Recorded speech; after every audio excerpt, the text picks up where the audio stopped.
Hey all, Spook Show here. Welcome to another grand old Spook Show analysis. This time we're looking at King and Queen of the Losers' seminal final album, American Squalor. A rebellion story of someone sobering up and getting out of high school, only to find themselves crushed by the work week and the quote-unquote man. It's one of the most well-regarded albums to come out of its own sphere of music, and it's what many people consider to be the best of King and Queen of the Losers. But in my opinion, you get 2 scoops of flour, then you find a guy, chop off his penis, put it in a pie. It's my penis pies. hey everyone, welcome to Binging with Babish, where today we're looking at the Scooter Abraham classic, The Penis Pie. The first thing you want to do is get your 2 scoops of flour. Instead, I substituted sugar, but they're white powders, so it should be the same. Next, we want to get the quote-unquote penis. Now, the recipe calls for finding a guy and then chopping off his penis, but for the sake of this video, and because I have no friends, I'm going to use my own. Now, the trick to using your own penis is to cut it slowly but steadily. Don't make it more painful for yourself by cutting it uber slow, and don't make it incredibly, flabby and thick by cutting it really fast. Now, the song never specified what kind of fillings said penis pie had, but I found my own. So for the fruit, we have some Nerds Bunches. Nerds Bunches are good, and they're fruity. For the blue unattainable liquid, we have some Dawn. Now, Dawn is one of the best substances of all time, and I think it's great for making penis pies. We also have a donut. We also have a crumpled donut. Now, this is going to be here to give our flavor some pizzazz. Now that everything's ready to be put in your dish, you need to get your crust ready. So, taking it out slowly, you need to let all of your ingredients gel together and then mix them into a paste. Once you do that, then you can put it onto your crust. After putting it onto your crust, let everything sit for about a minute, or just cut right into it like I did.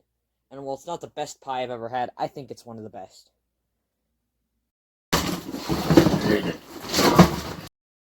Well, now that we have the story of American Squalor down, time to talk about the instrumentation itself, and how the songwriting corresponds with it.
Now, I understand those criticisms may be considered controversial or even pointless to some people, and I can completely understand that.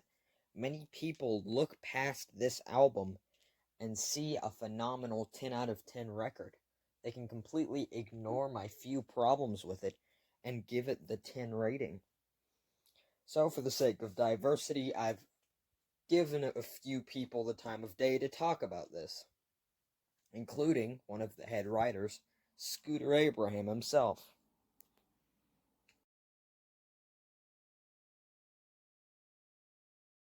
Overall, while this album isn't perfect, it has a few blunders and a few songs that I would even consider bad. It is still a phenomenal work of storytelling, and one that I think deserves all the respect it's gotten. The lyrics are on point, the instrumentation is overall very solid, and while I personally resonate with the story of Crutch more, this has an interesting arc that I don't think many albums have put their sight on, or maybe, I suppose, put their sight on as well. So, overall, if we're going numerical, I'm thinking of 8 out of 10. Thanks for watching. Oh yeah, and happy